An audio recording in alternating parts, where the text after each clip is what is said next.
Hello student, this is Shivani Chauhan. Welcome to our channel that is Ganga Activity. I am assistant professor in Ganga Institute of Education. So today we will talk about the fourth unit of B.Ed first year learning and teaching subject. जो आपका first year में learning and teaching subject है उसके fourth unit का the very first topic हम करेंगे evaluation इन teaching learning process. इससे पहले हम सारे टॉपिक्स कवर कर चुके हैं, अगर आपको उनमें कोई डाउट है तो आप पूछ सकते हैं। कंटिन्यू करते हैं इस चैप्टर को, इस टॉपिक को। तो इवैल्यूएशन क्या होता है, सबसे पहले हम इवैल्यूएशन के बारे में देखेंगे। इवैल्यूएशन क्या है? एक तरह से आपका मूल्यांकन करना। मूल्यांकन कैसे?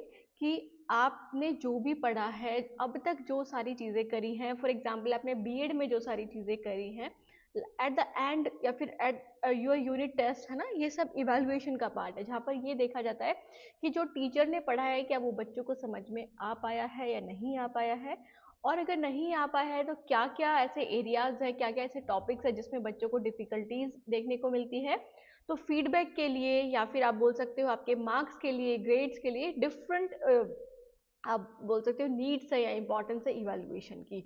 सो इवैल्यूएशन क्या है? एक सिस्टमेटिक और कॉन्टिन्यूस प्रोसेस है। ऐसा नहीं कि आज आपने इवैल्यूएशन कर लिया बच्चे का फिर नहीं करोगे, वो कॉन्टिन्यूसली चलता रहता है। चाहे आप किसी भी एरिया में देख लो, अगर आप कोई चीज़ पढ़ते हो फिर उसके बाद आप खुद का मूल्यांकन करके देखते हो, कॉन्टिन्यूसली आप इवैल्यूएट करते हो खुद को कि क्या मैं पहले से बेहतर हुआ या नहीं हुआ। तो एक सिस्टमेटिक तरीका है। सिस्टमेटिक तरीका मतलब पहले आप चीज़ों को पढ़ाते हो, समझाते हो, लर्निंग आउटकम्स रखते हो एज अ टीचर। उसके बाद एक टॉपिक आपने पढ़ा दिया बच्चों को, फिर आप पूछोगे कि आपको कोई प्रॉब्लम है या नहीं है। फिर अगर वो नहीं बोलते हैं तो आप उनको इवैल्यूएट कर सकते हो, उनका मूल्यांकन ले सकते हो, उनको रिटन टेस्ट, ओरल टेस्ट के जरिए आप पूछ सकते हो। एंड आफ्टर दैट आपको पता चलेगा, आप टेस्ट के जरिए आप बच्चों को बता सकते हो कि आपको ये प्रॉब्लम है, या फिर आप खुद भी मालूम कर पता कर सकते हो कि बच्चों को समझ में आया है नहीं आया। तो कॉन्टिन्यूस और सिस्टमेटिक तरीका है जिससे आप कलेक्ट करते हो इंफॉर्मेशन, है ना, कि बच्चों ने क्या चीज़ें सीखी हैं, एनालाइज करते हो, उनका विश्लेषण करते हो, फिर इंटरप्रेट करते हो इन द कंक्लूजन कि बच्चों को मैंने जो समझाया था वो बच्चों को समझ में आ चुका है, या फिर कुछ बच्चे ऐसे हैं जो अभी भी थोड़ा प्रॉब्लमेटिक सिचुएशन में है, उनको चीज़ें समझ नहीं आई हैं। तो आप यहाँ पर आप क्या करते हो, इवैल्यूएशन में कलेक्ट करते हो इन्फॉर्मेशन को। किसकी इन्फॉर्मेशन? बच्चों की इन्फॉर्मेशन। एनालाइज करते हो, उसका विश्लेषण करते हो, देखते हो कि इस बच्चे के इतने मार्क्स हैं, दूसरे के इतने हैं, तीसरे के इतने हैं, तो एवरेज मार्क्स कितने हैं, ये सारी चीज़ें। और फिर आप इंटरप्रेट करते हो इन द रिजल्ट कि ये सारा चीज़ें, ये सारा डेटा मेरे पास आया है। Most of the students get the point या फिर गेट द टॉपिक, उनको समझ में आ चुका है। बट कुछ बच्चे ऐसे हैं जो नहीं आए हैं उनको समझ में, क्या रीज़न रहा होगा, फिर आप उनसे फीडबैक के ज़रिए पूछ सकते हो। ओके, ताकि हम ये समझ आ सके हमें कि हमारा जो एजुकेशनल ऑब्जेक्टिव था वो अचीव हो पाया है या नहीं हो पाया है, या फिर किस एक्सटेंट तक, किस हद तक हमारा जो वैल्यूएशन का ऑब्जेक्टिव था या फिर लर्निंग आउटकम था, या फिर आप बोल सकते हो एजुकेशन ऑब्जेक्टिव था, वो किस हद तक कंप्लीट हो पाया या नहीं हो पाया। इट मीन्स कि जब आप हमने अभी तक पढ़ा है कि टीचर जब भी क्लास में जाता है तो सबसे पहले वो लेसन प्लान बना करके जाता है। लेसन प्लान क्या है स्टूडेंट? जहाँ पर वो सारी एक्टिविटीज़ को प्रिपेयर करके जाता है कि क्या उसे आज क्लास में कराना है, क्या टॉपिक कराने हैं, और अगर मैं इस टॉपिक को पढ़ा दूंगी तो बच्चों को क्या समझ में आ जाएगा। यहाँ पर लेसन प्लान बनाते हैं तो टीचर ऑब्जेक्टिव सेट करते हैं कि क्या उनके ऑब्जेक्टिव्स रहेंगे पढ़ाने के। फॉर एग्जांपल हम यहाँ पर बात करें कि इवैल्यूएशन इन टीचिंग लर्निंग प्रोसेस हमारा टॉपिक है, तो यहाँ पर मैंने क्या डिसाइड करा कि मैं आपको ये पढ़ाऊंगी और बच्चों को क्या चीज़ें समझ में आ जाएंगी कि इस टॉपिक के बाद बच्चों को पता चल जाएगा कि इवैल्यूएशन क्या होता है ना, कैरेक्टरिस्टिक्स क्या है इवैल्यूएशन की, नीड्स, क्यों ज़रूरत होता है इवैल्यूएशन, ये सारी चीज़ें बच्चे समझ पाएंगे। और बच्चे जब खुद टीचिंग कराने जाएंगे तो बच्चे समझेंगे कि मतलब एज अ टीचर वो इवैल्यूएट करेंगे, बच्चों को ध्यान में रखेंगे कि उनको फीडबैक मिलेगा बच्चों से, जो भी क्या क्या तरीके हो सकते हैं मूल्यांकन की, वो सारी चीज़ें बच्चे समझ पाएंगे और इन सब चीज़ों को इम्प्लीमेंट कर पाएंगे। यहाँ पर वो जो मैंने ऑब्जेक्टिव सेट करे थे वो कंप्लीट हो पाए हैं, फिर किस हद तक कंप्लीट हो पाए। जैसे मैंने सोचा था कि मैं ये पढ़ा करके मुझे लगता है कि सभी बच्चों को, ऑलमोस्ट 80% बच्चों को चीज़ें समझ में आ गई हैं, सारी की सारी A to Z। बट मैंने टेस्ट लेकर के क्या पाया कि यहाँ पर सिर्फ बच्चे 60% तक ही बच्चों को चीज़ें समझ में आए, बाकी जो 40% थे या तो कोई एब्सेंट था, या फिर उनको वो एक प्रॉब्लमेटिक सिचुएशन में थे, या फिर उन्होंने सुना नहीं जो मैंने पढ़ाया था, है ना। तो वो हमें समझ में आता है इवैल्यूएशन के जरिए, हमें पता लग सकता है एज अ टीचर या फिर एज अ लर्नर भी कि जो हमने सीखा है वो हमें किस हद तक समझ में आया या नहीं आया, ना। इसमें सिर्फ आप टेस्ट नहीं करते हो, इसमें आप मेजर भी करते हो, एसेस भी करते हो, जज भी करते हो बच्चे की परफॉर्मेंस को, कि आपने टेस्ट ले लिया और खत्म कहानी हो गई, बच्चों के 10 में से 8 नंबर आ गए, 20 में से 15 नंबर आ गए, आपने बता दिए, खत्म हो गई कहानी। तो इवैल्यूएशन का मतलब यही नहीं है। इवैल्यूएशन का मतलब क्या है कि आप बच्चों का मेजरमेंट तो करते हो कि मार्क्स कितने आए हैं उनके, साथ के साथ उन्हें एसेस भी करते हो, देखते भी होगी एवरेज से एवरेज कितने हैं बच्चों के मार्क्स, है ना। फिर उससे ज़्यादा जो हैं वो कौन है, उससे कम वाले कौन है, कितना कम आया है बच्चों के मार्क्स, है ना। जज करते हो बच्चों के मार्क्स को, लाइक कैसे कि ये बच्चा सबसे फर्स्ट आया है, ये सेकंड आया है, ये थर्ड आया है, इन बच्चों को ये चीज़ें समझ में नहीं आई। तो बेसिकली यहाँ पर आप ओवरऑल चीज़ों को यूज़ करते हो इवैल्यूएशन में, सिर्फ आप मेजर या असेस ही नहीं करते हो, आप जजमेंट भी करते हो इवैल्यूएशन में। सो इवैल्यूएशन का मतलब क्या है, जजिंग द वैल्यू और worth of the students learning, कि बच्चों को कितना समझ में आया है, उस चीज को आप जज कर रहे हो, देख रहे हो कि बच्चों की अंडरस्टैंडिंग में बढ़ी है या नहीं बढ़ी है ना। तो यहाँ पर क्वांटिटेटिव एस्पेक्ट को भी आप ध्यान में रखते हो। क्वांटिटेटिव एस्पेक्ट मतलब स्कोर्स, मार्क्स जो बच्चों ने अचीव करे हैं, साथ के साथ क्वालिटेटिव स्किल्स या फिर आप बोल सकते हो एटीट्यूड को, कि बच्चों ने जो मैंने सिखाया है, फिर जो किसी टीचर ने सिखाया, वो बच्चों को वो अपनी रियल लाइफ में भी इम्प्लीमेंट कर रहे हैं या नहीं कर रहे हैं, रियल लाइफ से कनेक्ट करके देख रहे हैं नहीं देख रहे हैं, तो बिहेवियर में चेंज आया या नहीं आया है बच्चों के। तो इवैल्यूएशन में सारी चीजें आती हैं। जैसे मैंने आपको इवैल्यूएशन टीचिंग लर्निंग प्रोसेस सिखा दिया, अब आप सिर्फ मेनली टेस्ट ना दे करके आप उन सब चीजों को यूज भी करोगे क्लास में, तो ये फिर मैं समझूंगी कि हाँ, आप मैंने जो पढ़ाया था वो बच्चों को काफी हद तक समझ में आया, उन्होंने अपने रियल लाइफ में भी उसे इम्प्लीमेंट करा। तो इवैल्यूएशन का मतलब मेयरली मेजरमेंट नहीं होता है, बल्कि उसमें वैल्यू जजमेंट भी होता है, कि बच्चों को जो चीजें समझाई गई हैं उनका वो एटीट्यूड चेंज कर रहा है या नहीं कर रहा है, बदलाव आया है नहीं आया, बच्चों की स्किल्स बढ़ी है, स्किल्स इंक्रीज हुई है नहीं हुई है, या फिर बिहेवियर बढ़ा या नहीं बढ़ा है। ठीक है। सो next is the need of evaluation. अब इवैल्यूएशन की नीड क्या है, नीड के बारे में पढ़ेंगे। ये आपको पॉइंट में जब भी आप करोगे अपना पेपर अटेम्प्ट, तो आप ऐसे ही करके आना। सबसे पहले आप कॉन्सेप्ट को समझाओगे, फिर उसके बाद आपको फ्लो चार्ट बनाना है नीड को एक्सप्लेन करने से पहले। तो नीड ऑफ इवैल्यूएशन आप ऐसे बना सकते हो, पिक्चर्स बनानी जरूरी नहीं है, बस आप पॉइंट्स लिखो, है ना। तो यहाँ से टीचर समझेगा कि यस आपको समझ में आ गया। तो नीड ऑफ इवैल्यूएशन में क्या है, गाइड स्टूडेंट, क्यों जरूरत है इवैल्यूएशन की, इवैल्यूएशन क्यों करता है टीचर, सिर्फ वो बच्चों को मार्क्स ही दे करके या फिर आप बोल सकते हो मेजरमेंट करके ही क्यों नहीं छोड़ देता है उस पार्ट को। क्योंकि यहाँ पर फिर हम ये नहीं सही समझ पाएंगे कि जो हमने समझाया है, जो हमने चीजें पढ़ाई हैं, वो बच्चों को किस हद तक समझ में आई हैं, वो चीजें हम नहीं समझ पाएंगे। बच्चे कितना रियल लाइफ में उन सब चीजों को इम्प्लीमेंट कर पा रहे हैं, वो हम नहीं समझ पाएंगे, है ना। तो सबसे पहले तो ये बच्चों की लर्निंग आउटकम को असेस करता है, मापता है, कि जो बच्चों ने सीखा है वो बच्चों को समझ में आया है या नहीं आया है। लाइक हमने सोचा था कि ये चैप्टर पढ़ाने के बाद मैं जब टेस्ट लूंगी तो बच्चों के 20 में से 15 मार्क्स तो आ ही जाएंगे, या फिर 20 में से 18 मार्क्स तो आ ही जाएंगे। तो बच्चों के वो मार्क्स नहीं आ पाए, तो मतलब वो हम लर्निंग आउटकम नहीं अचीव कर पाए हैं। टीचिंग मेथड इंप्रूव करने में ऑब्वियसली जब लर्नर को हेल्प कर रहा है इवैल्यूएशन, तो टीचर को भी हेल्प करेगा, क्योंकि टीचर को पता चलेगा, जैसे मैंने ये करा था एसएस की 20 में से 18 मार्क्स आएंगे, बट बच्चों के आए 20 में से 13 मार्क्स, 14 मार्क्स, 10 मार्क्स। तो ये मैंने सोचा भी नहीं था, बट फिर मैं वो देखूंगी कि क्या प्रॉब्लम आई है, क्या मेरे टीचिंग मेथड में इंप्रूवमेंट आनी चाहिए, तो मैं इंप्रूव करूंगी अपने पढ़ाने का तरीका, क्योंकि most of the students are not getting marks, या फिर most of the students have not understand the point या फिर टॉपिक, है ना। सो इसलिए मैं अपना टीचिंग मेथड भी इंप्रूव कर सकती हूँ। डिसीजन मेकिंग में भी आप यूज कर सकते हो इवैल्यूएशन को। अकाउंटेबिलिटी को बढ़ावा देती है, इंश्योर करती है कि यस आप जवाबदेही हैं, आपको पता है कि आपके इतने मार्क्स आए, तो आप बता सकते हो, है ना, कि ये तकलीफ बच्चों को हो रही है। लर्निंग डिफिकल्टीज को डायग्नोज करता है, हम देख सकते हैं कि बच्चों को किस पार्ट में कितनी प्रॉब्लम आ रही है। जैसे हमने मैथमेटिक्स का बच्चों का टेस्ट लिया और हमने देखा कि बच्चों को ज्योमेट्री वाले पार्ट में ज्यादा दिक्कत आती है, या फिर अलजेब्रिक इक्वेशन में ज्यादा प्रॉब्लम आती है, और बच्चों को साथ के साथ हम गाइड भी कर सकते हैं थ्रू द इवैल्यूएशन। किसके थ्रू, इवैल्यूएशन के थ्रू। अब देखते हैं इसको point wise point. So evaluation is essential in teaching learning process for several reason. बहुत ज्यादा जरूरी है इवैल्यूएशन टीचिंग लर्निंग प्रोसेस में। सबसे पहले तो लर्निंग आउटकम को असेस करता है, मतलब आप माप सकते हो, आप देख सकते हो कि जो आपने आउटकम्स सोचे थे एज अ टीचर, या फिर एज अ लर्नर क्या वो अचीव हो पाए हैं, नहीं हो पाए। जैसे मैंने सोचा था कि मैं ये सारा सिलेबस करके लर्निंग एंड टीचिंग में मैं 80 में से 70 मार्क्स ले आऊंगा, तो क्या वो आपके आ पाए हैं या नहीं आ पाए हैं, तो वो आप चेक कर सकते हो, है ना। Whether the student have achieved the learning objectives और नोट, ये समझने में हेल्प करते हैं बच्चों की क्या स्ट्रेंथ है, क्या वीकनेसेस हैं, क्या पार्ट ऐसा है जो बच्चों को बहुत आसानी से समझ में आ गया। जैसे बच्चों को टीचिंग पार्ट तो समझ में आ गया, फेजेस ऑफ टीचिंग भी आ गए, है ना, डिफरेंट टाइप्स ऑफ टीचिंग, या फिर किस तरह से हम कर सकते हैं टीचिंग, ये सारी चीज़ें समझ आएगी। बट लर्निंग वाले पार्ट में या फिर फ्लैंडर इंटरेक्शन में बच्चों को दिक्कत आ रही है, तो आप वो सारी चीज़ें देख सकते हो कि बच्चों की स्ट्रेंथ क्या है और बच्चों की वीकनेसेस क्या है और उसको कैसे हम इम्प्रूव कर सकते हैं।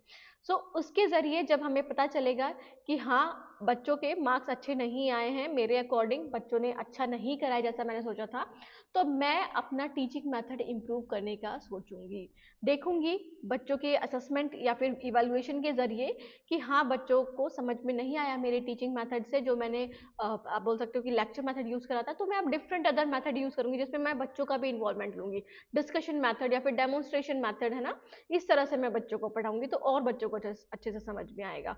तो फीडबैक प्रोवाइड करता है टीचर्स को about the effectiveness of their teaching, कि कितना अच्छे से टीचर पढ़ा रही है या पढ़ा रहा है, उस चीज को देखने में, उस चीज को असेस करने में, मतलब सिर्फ बच्चों को ही इवैल्यूएशन नहीं होता, यहाँ पर टीचर का भी इवैल्यूएशन होता है साथ के साथ, है ना।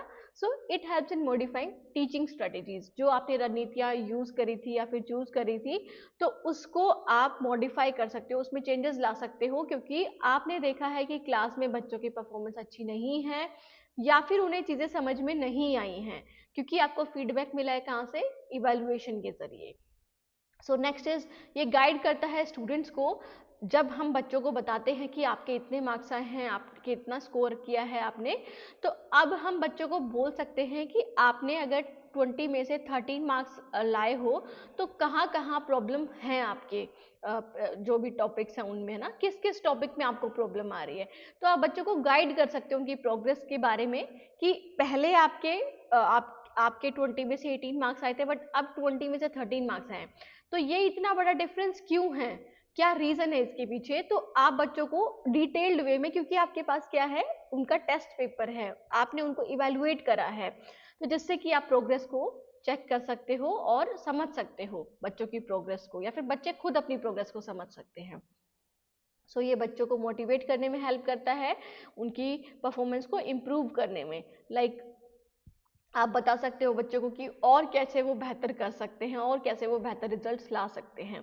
डिसीजन मेकिंग में लाइक आपको देखना है कि बच्चों को प्रमोट करना है या फिर बच्चा फेल करना है, क्या ग्रेड होना चाहिए, क्या वो पास हो गया है, तो आप डिसाइड कर सकते हो थ्रू द इवैल्यूएशन। जैसे हमने देखा है कि 100 में से 33 मार्क्स जिसके हैं या फिर 33 से ज़्यादा मार्क्स हैं, तो वो पास है। तो हम इस इवैल्यूएशन के जरिए हम डिसाइड कर पाएंगे कि पास कौन है और फेल कौन है ना, किस कौन फर्स्ट आया है, लाइक 100 में से 93 मार्क्स वाला फर्स्ट आया है, तो कौन फर्स्ट आया है, कौन सेकंड आया है, किसको पास करना है, किसको फेल करना है, किसको इम्प्रूवमेंट की ज़रूरत है, तो आप वो सारी चीज़ें कर सकते हो। करिकुलम प्लानिंग में और रिवीजन में भी हेल्प करते हैं, असिस्ट करता है कि आप किस तरह से करिकुलम बना सकते हो, पाठ्यक्रम कैसे बना सकते हो, क्योंकि आपको देखनी है यहाँ पर बच्चों की नीड्स, और बच्चों की नीड्स आप कैसे देख पाओगे, उनको उनसे फीडबैक लेकर के, उनके जो स्ट्रेंथ है, उनकी जो वीकनेसेस है, वो सारी चीज़ें देख करके फिर आप उसके अकॉर्डिंग रिवाइज करा पाओगे, बच्चों को दोबारा से चीज़ें सिखाओगे और फिर उनका इवैल्यूएशन लोगे। ओके, सो डायग्नोज कर सकते हो यहाँ पे लर्निंग डिफिकल्टीज को, कि बच्चों में जो भी आपने वीकनेसेस देखी थी या फिर बच्चों के किसी भी एस्पेक्ट में वीकनेस है या प्रॉब्लम है, तो आप वो देख सकते हो कि किस एस्पेक्ट में, क्या बच्चों को कोई मेंटल प्रेशर है या फिर बच्चों को टॉपिक ही कोई समझ नहीं आया है, तो क्या रीज़न रहा है, वो सारी चीज़ें आप समझ सकते हो और उसके अकॉर्डिंग फिर बच्चों को आप रेमेडियल टीचिंग दे सकते हो, मतलब प्रॉपर हेल्प दे सकते हो, जैसे कि एक डॉक्टर करता है। जब आप डॉक्टर के पास जाते हो, क्यों जाते हो, क्योंकि आपको कोई परेशानी होती है, तो वो आपको डायग्नोज करता है, देखता है कि आपको क्या प्रॉब्लम है और फिर उसके अकॉर्डिंग आपको मेडिसिन प्रोवाइड करता है, मतलब रेमेडीज देता है।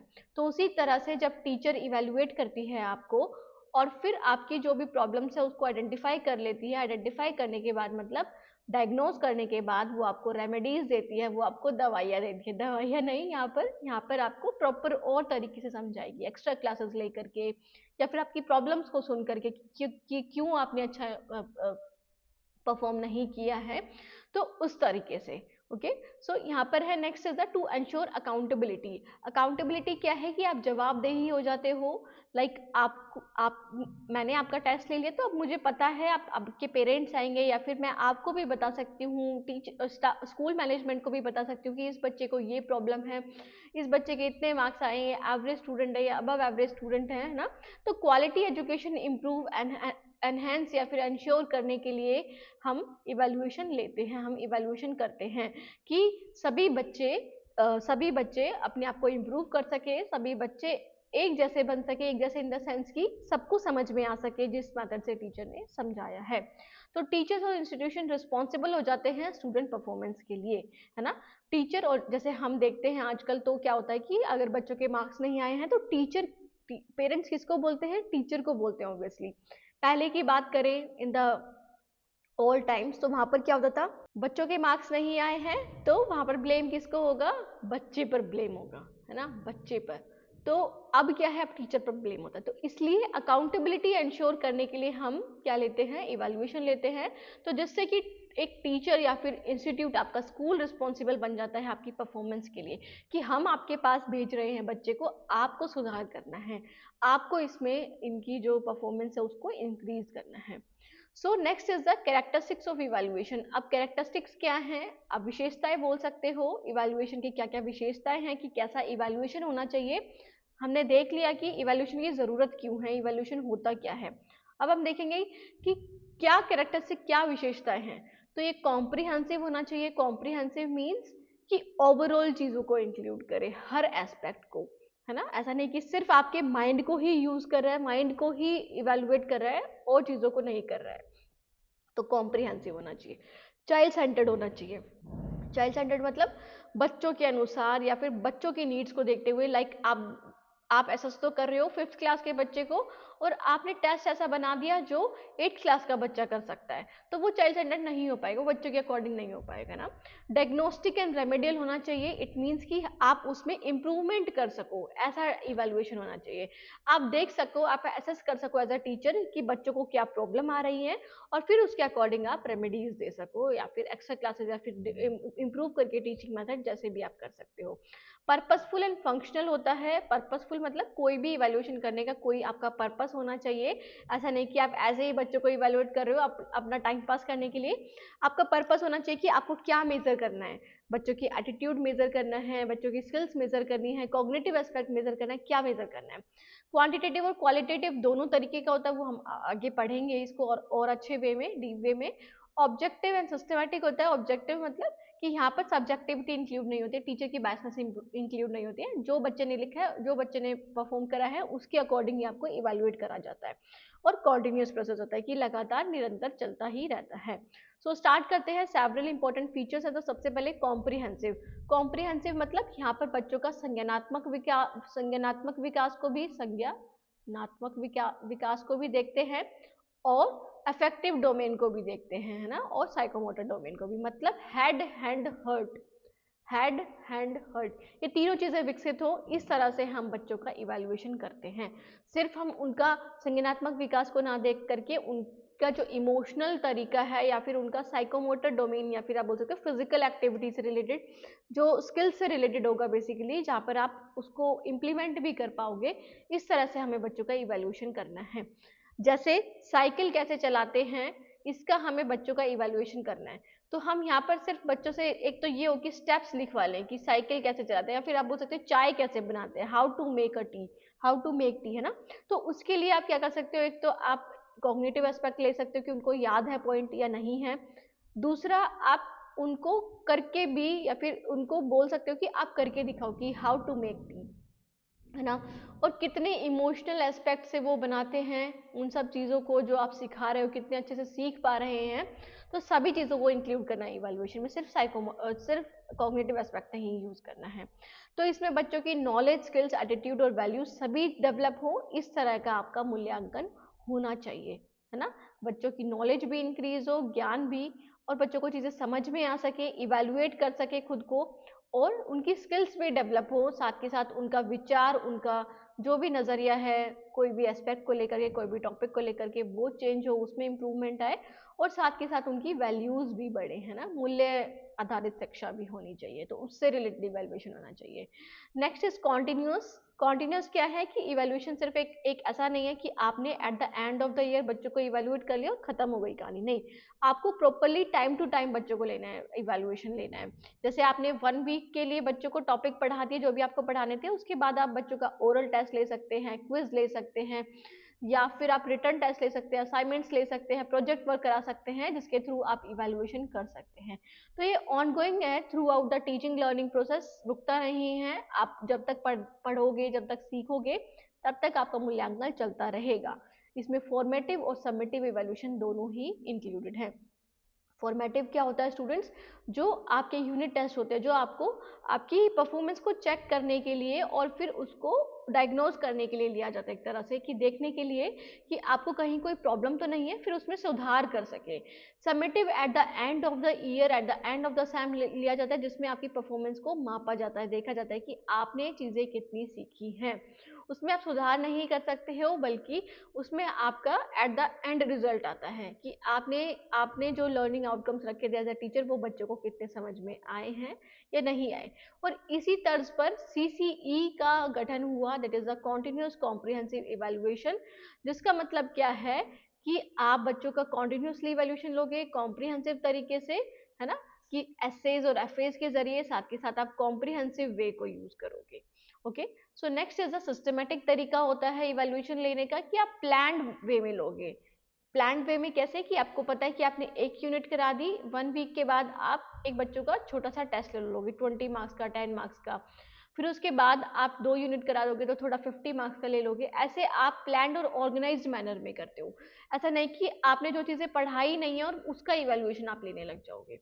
ओके, तो यहाँ पर क्लियर ऑब्जेक्टिव्स होते हैं टीचर्स के, उनको पता होता है कि उनको क्या चीज़ें मापनी है बच्चों की, क्या ऑब्जेक्टिव्स से उनको पढ़ाने की, और फिर वो ऑब्जेक्टिव्स कंप्लीट हो पाए हैं नहीं हो पाए, उसके थ्रू अब आप इवैल्यूएशन उनका लोगे। प्रोसीजर्स होते हैं इवैल्यूएट करने के। नेक्स्ट इज ऑब्जेक्टिव ओरिएंटेड होता है कि आप पहले से ही ऑब्जेक्टिव डिसाइड करके चलते हो as a teacher, as a student, कि मैं जो सीख रहा हूँ या सीख रही हूँ या फिर सिखा रहा हूँ या सिखा रही हूँ, उससे बच्चों को क्या समझ में आ जाएगा। ओके, तो वो चीज़ें समझ में आ जाएंगी। लाइक मैं आपको समझा रही हूँ मैथ्स के बारे में, मैथ्स में मैं आपको फॉर्मूलाज और ये अलजेब्रिक इक्वेशंस के बारे में सिखा रही हूँ, तो मेरा ऑब्जेक्टिव क्या रहेगा कि बच्चे ये जो अलजेब्रिक इक्वेशंस है वो कर सके, है ना, उसको अच्छे से सारे सारे जो प्रॉब्लम्स है उनको सॉल्व कर सके।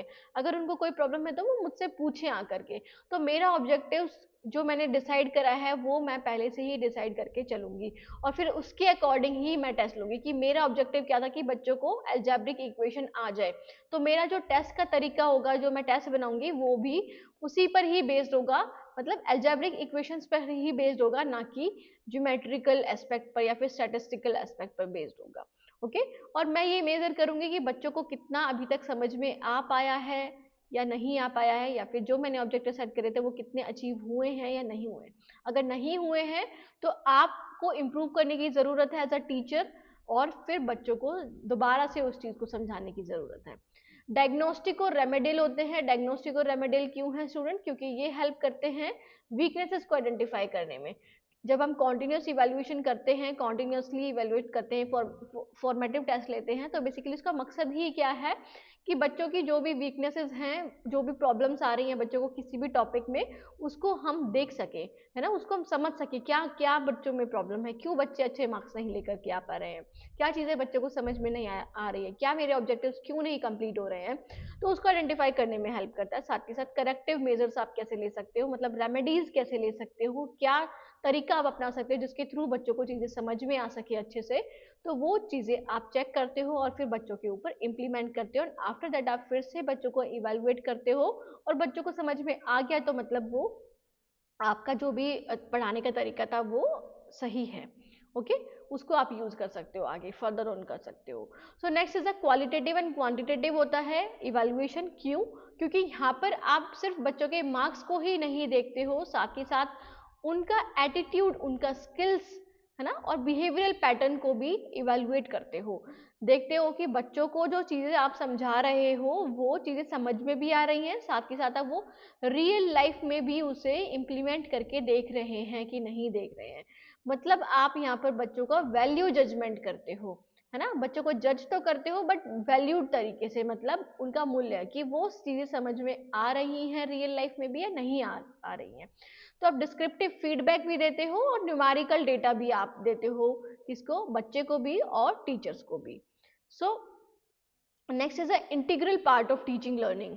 सो ये टीचिंग लर्निंग का बहुत इंपॉर्टेंट पार्ट है, क्योंकि आप जब तक बच्चों का इवैल्यूएशन नहीं ले पाओगे, आप ना ही अपने टीचिंग मेथड्स में सुधार कर पाओगे, ना ही आप बच्चों को समझा पाओगे चीज़ें, और ना ही आपको पता चलेगा कि बच्चों को कितना समझ में आया है और जो आपने ऑब्जेक्टिव सेट करे हैं वो कितने एक्सटेंट से वो अचीव हो पाए हैं, है ना। तो ये बहुत ज़रूरी है, ये इससे जुड़ा हुआ ही प्रोसेस है, किससे, हमारी लर्निंग एंड टीचिंग से, बहुत इंपॉर्टेंट प्रोसेस है। सो next is a flexible. Flexible क्यों है, क्योंकि आप ऐसा नहीं कि इवैल्यूएशन आप कर रहे हो तो बच्चों का सिर्फ टेस्ट ही ले रहे हो, मतलब रिटन टेस्ट ले रहे हो, आप ओरल टेस्ट भी ले सकते हो, आप प्रोजेक्ट वर्क भी ले सकते हो, आप ऑब्जर्व भी कर सकते हो बच्चों को। तो डिफरेंट तरीके से बच्चों की नीड्स के अकॉर्डिंग आप बच्चों को क्या कर सकते हो, मूल्यांकन कर सकते हो, मतलब चाइल्ड सेंटर्ड वे आप यूज करोगे यहाँ पर, जो बच्चा जिसमें कंफर्टेबल होगा उस तरीके से बच्चों का मूल्यांकन आपको करना है एज अ टीचर। ओके, तो ये थी कैरेक्टरिस्टिक्स ऑफ इवैल्यूएशन। कोई भी डाउट है तो आप पूछ सकते हैं कमेंट सेक्शन में, बाकी नेक्स्ट टॉपिक भी जल्दी आने वाला है, इसके बाद आपका लर्निंग एंड टीचिंग का सिलेबस कंप्लीट हो जाएगा। Thank you students for watching the video, have a nice day, मिलते हैं नेक्स्ट वीडियो में, तब तक के लिए टेक केयर, बाय।